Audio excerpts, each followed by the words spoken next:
सड़कों पे चल ही नहीं सकते, अपनी फ्रीडम से नहीं स्वतंत्र होकर नहीं चल सकते, तो वो महिलाओं को स्वतंत्रता कैसी।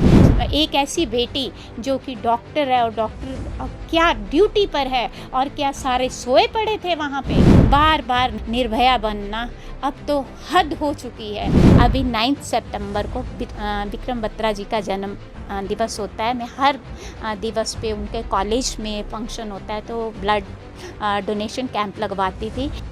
गुरुर् ब्रह्मा गुरुर्विष्णु गुरुर्देवो महेश्वरा गुरु साक्षात परब्रह्मा तस्मै श्री गुरुवे नमः। गुरु हमारे जीवन में बहुत बड़ी भूमिका निभाता है। जो एक शिक्षक अपने जो आपका अगला शिक्षक है वो अपने जितने भी आपके स्टूडेंट्स हैं उनको परखने और पारंगत करने में बहुत बड़ी भूमिका निभाता है। मैं रीतु से इस वक्त पहुंची हूं नगरोटा बगवा में ही और निवेदिता परमार जी इस वक्त हमारी मेहमान हैं। उनके साथ हम बातचीत करेंगे। बहुत से सोशल वर्कर में वो जुड़ी हैं, राज्यपाल से, एक्स सीएम से और सीएम साहब से भी उन्होंने बहुत अवार्ड्स जो है वो हासिल किए हैं अपनी इस गुणवत्ता के आधार पर। तो सबसे पहले आपको हम मिलवाएंगे निवेदिता परमार से और उन्हीं की जुबानी हम सुनेंगे उनकी पूरे जीवन की कहानी। मैम स्वागत है आपका सबसे पहले। धन्यवाद।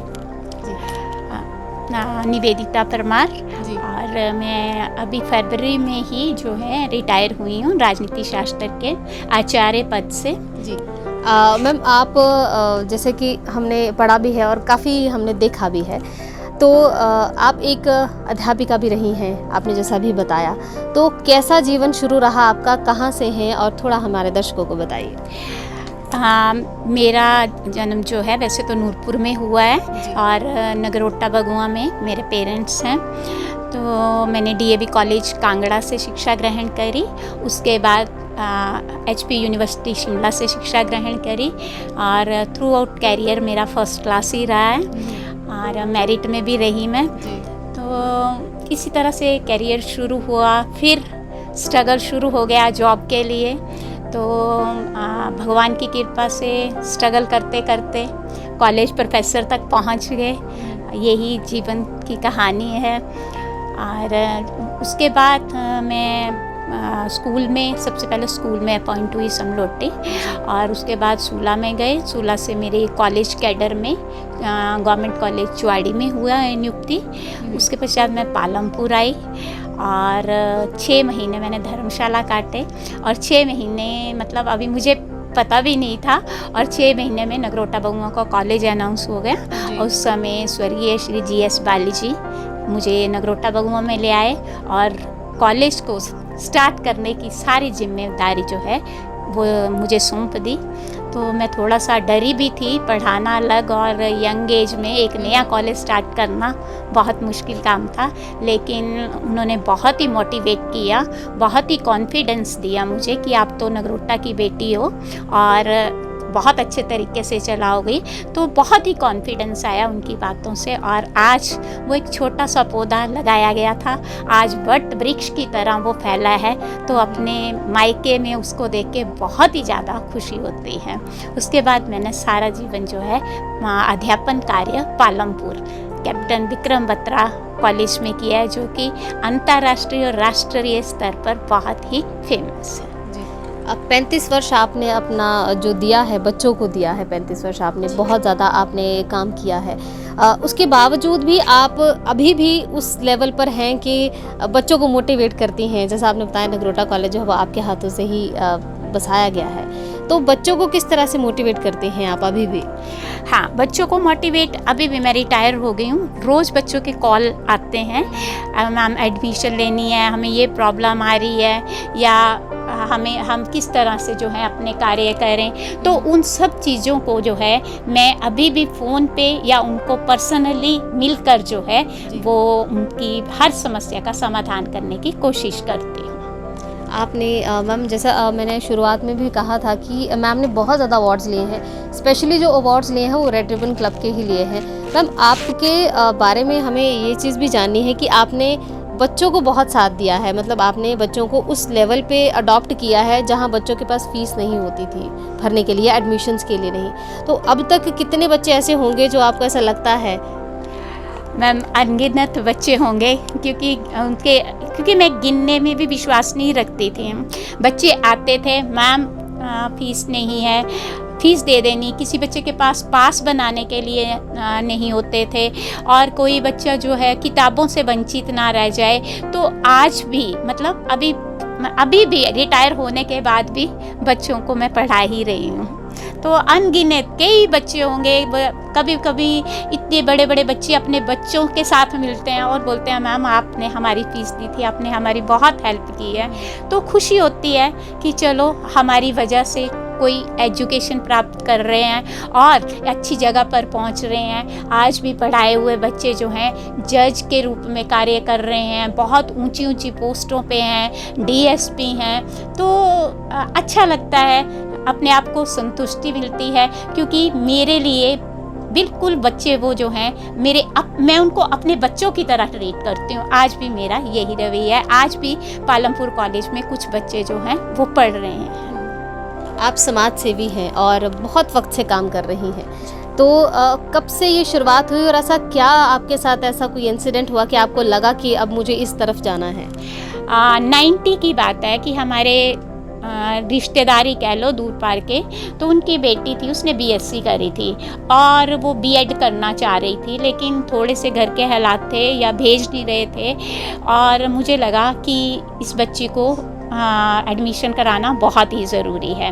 तो उस समय मैं शायद 800 रुपये पे काम कर रही थी, तो 800 रुपये KLV DAV पालमपुर कॉलेज में, और उसी समय मैंने वहाँ पालमपुर से टैक्सी करके उस बच्ची को साथ ले गई, मेरे हस्बैंड भी साथ गए, और उस बच्ची की सोलन में एडमिशन कराई। खुद से पैसे जितने भी मेरे पास सेविंग थे मैंने सारी दे दी। वो दिन और आज का दिन जो है मेरा कारवां रुका नहीं है।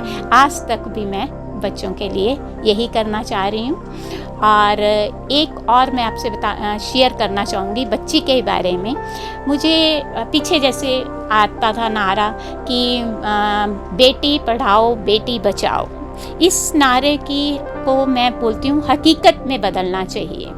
तो मैंने एक छोटी सी बच्ची जो कि 3rd में पढ़ती थी उसको अपने पास रखा और उसे उच्च शिक्षा तक दी, रीजनल सेंटर तक, और उस बच्ची ने भी बहुत साथ दिया। मैंने अपनी बेटी बना के रखा हुआ है, और उसने बीएड किया, टेट पास किया, उसने हिस्ट्री में MA की रीजनल सेंटर में, वहाँ भी वो टॉपर रही, और UGC नेट क्वालिफाई किया, और आज उस जो है वो असिस्टेंट प्रोफेसर GGST कॉलेज में लगी हुई है, और मुझे उम्मीद है कि वो जल्द ही गवर्नमेंट जॉब में भी आ जाएगी।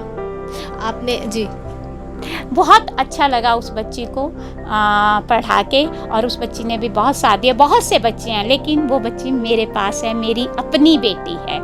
शायद अपनी बेटी भी इतना मुझे प्यार नहीं देगी जितना वो बच्ची मुझे देती है। आप मैम इतना अच्छा काम कर रही हैं और आप आज सब लेडीज़ के लिए भी जो है वो प्रेरणा बनी है, और आगे आने वाले बच्चे जिनका आपने साथ दिया है उनके लिए भी आप एक प्रेरणा है कि कल को वो आपकी उम्र तक पहुंचेंगी तो इस तरह से वो आपको अपना एक मोटिवेशन लेके चलेंगी। फ़िलहाल आगे बढ़ूंगी और एक चीज़ आपसे पूछूंगी, आप लिखती भी हैं है ना, और कुछ गुनगुनाती भी हैं, तो कुछ ऐसा जो आज, क्योंकि आजकल जैसा समाज में चल रहा है बेटियों के लिए, जहाँ कहा जाता है कि बेटी पढ़ाओ और बेटी बचाओ, तो उसके लिए अगर आप कुछ संदेश देना चाहें। संदेश मेरा यही है कि पहले निर्भया कांड हुआ, बस नारेबाजी की, कैंडल जलाई, बस खत्म। अभी हाल में इतना मतलब जिसको सोच के भी आंखों में आंसू आ जाते हैं कि हमारे समाज में इतने निर्दयी लोग भी हैं।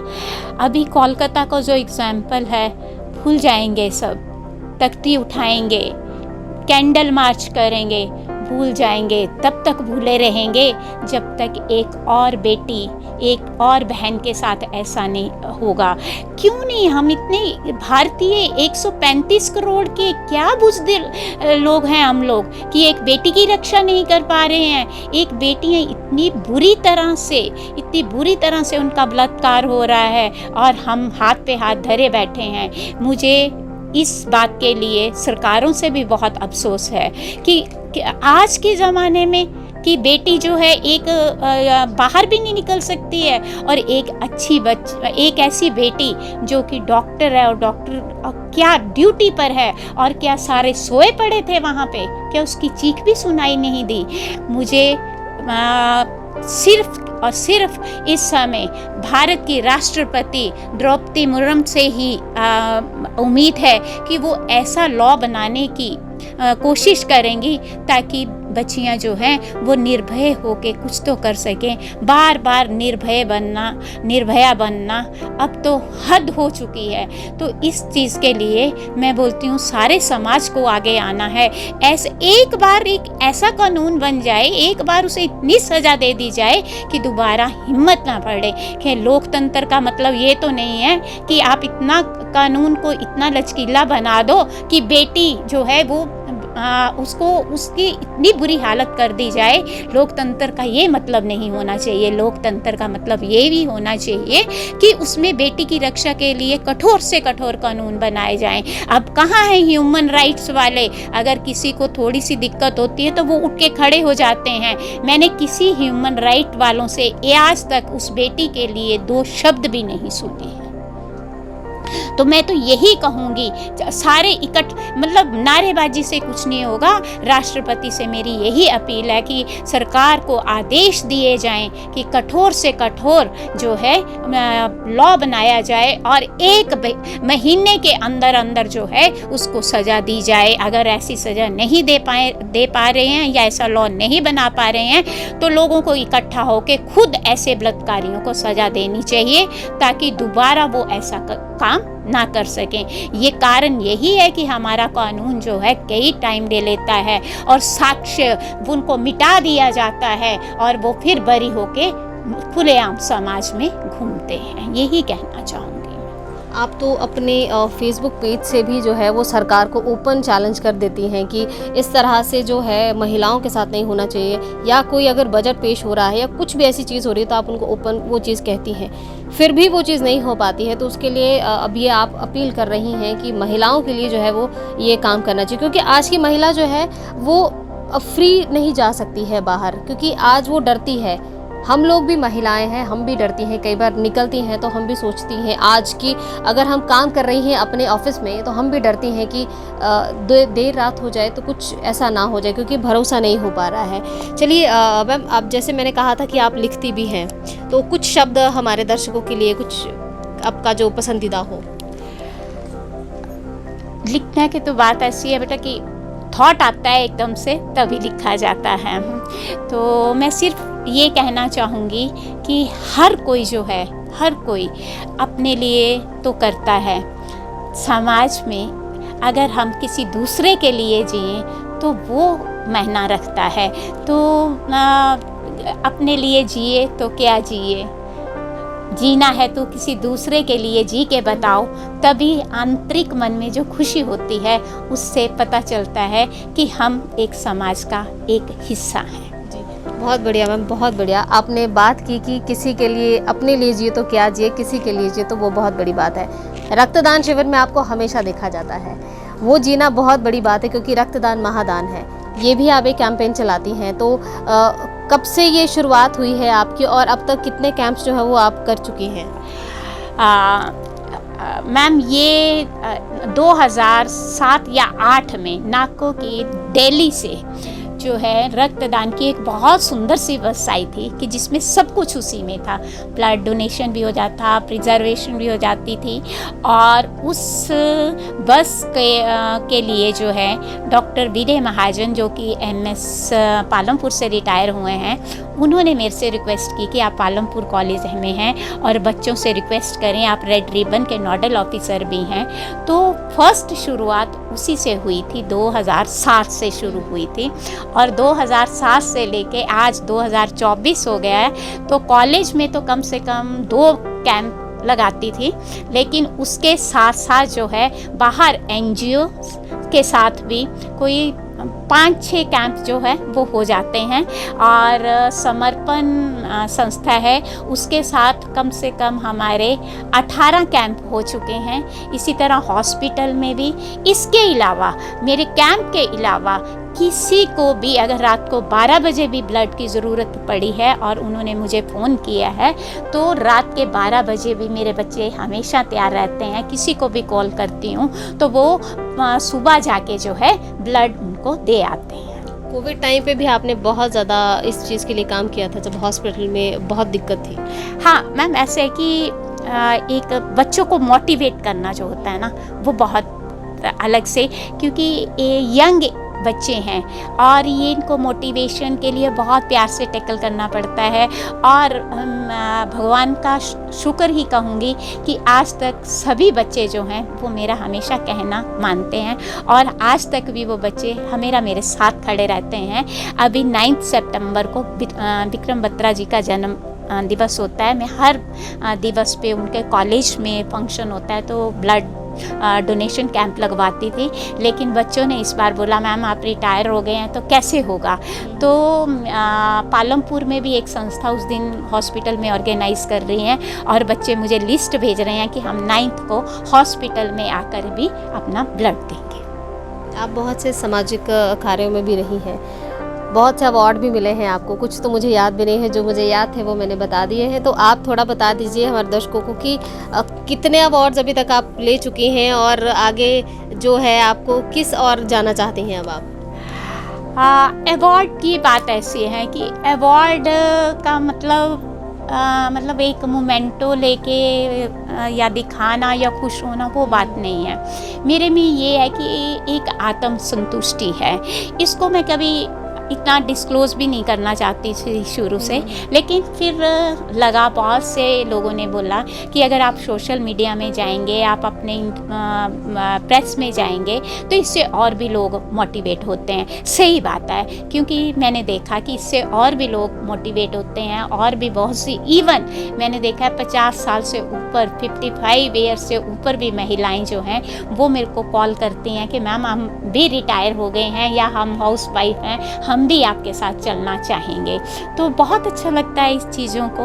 और अवार्ड की बात ऐसे है कि बहुत से अवार्ड मिल चुके हैं। उनमें जैसे प्रमुख आपने बताया सोशल वर्क के लिए मुझे एक्स CM से भी अवार्ड मिला, अभी गवर्नर से भी मिला, एक्स हेल्थ मिनिस्टर से मिला, मतलब 2-3 हेल्थ मिनिस्टर से भी मिल चुका, शमा मैत्रे, डॉक्टर शमा मैत्रे जी से भी अवार्ड मिल चुका। अभी आफ्टर रिटायरमेंट भी हेल्थ डिपार्टमेंट से यूथ का फंक्शन था धर्मशाला में, तो हमारे पर्यटन कैबिनेट रैंक, हाँ जी, बाली जी, उनसे भी मुझे अभी धर्मशाला में अवार्ड मिला। बहुत सारे NGOs के द्वारा भी मुझे बहुत से अवार्ड जो हैं मिल चुके हैं। आज तक लगभग 300 के करीब तो दीवारों में सज चुके होंगे अवार्ड जी। तो बहुत अच्छा लगता है जब ऐसे हमारे समाज में ऐसे लोग हैं जो हमें मोटिवेट भी करते हैं और आगे बच्चों को भी करते हैं। चलिए, आपसे काफ़ी बातचीत हो गई, आपने वक्त भी अपना दिया है कीमती। तो जाते जाते आपसे एक चीज़ पूछना चाहूँगी, जैसे आपने महिलाओं की बात की, क्योंकि इस वक्त मेन मुद्दा जो है वो महिलाओं का है। किस तरह से महिलाओं को आप सपोर्ट करेंगी आगे कि इस तरह से महिलाओं को लेके कानून, क्योंकि कानून की बात आपने कर चुकी हैं, फिर भी आप एक क्या मैसेज देना चाहेंगी गवर्नमेंट को या पूरे समाज को कि महिला किस तरह से अपने आप को सशक्त कर सकती है? मेरा सबसे पहले सभी समाज को मैसेज ये है कि अपने बेटों को भी, बेटियों की, बहनों की, माँ बाप की इज़्ज़त करना सिखाएं। सबसे बड़ी बात ये है। दूसरी बात ये है कि कानून हमारा सख्त से सख्त होना चाहिए। एक बार सख्त कानून बन जाएगा तो मुझे लगता है कि इससे सुधार हो जाएगा। अगर इसको नहीं होगा तो महिलाओं को आगे आना पड़ेगा, सभी महिलाओं को आगे आना पड़ेगा।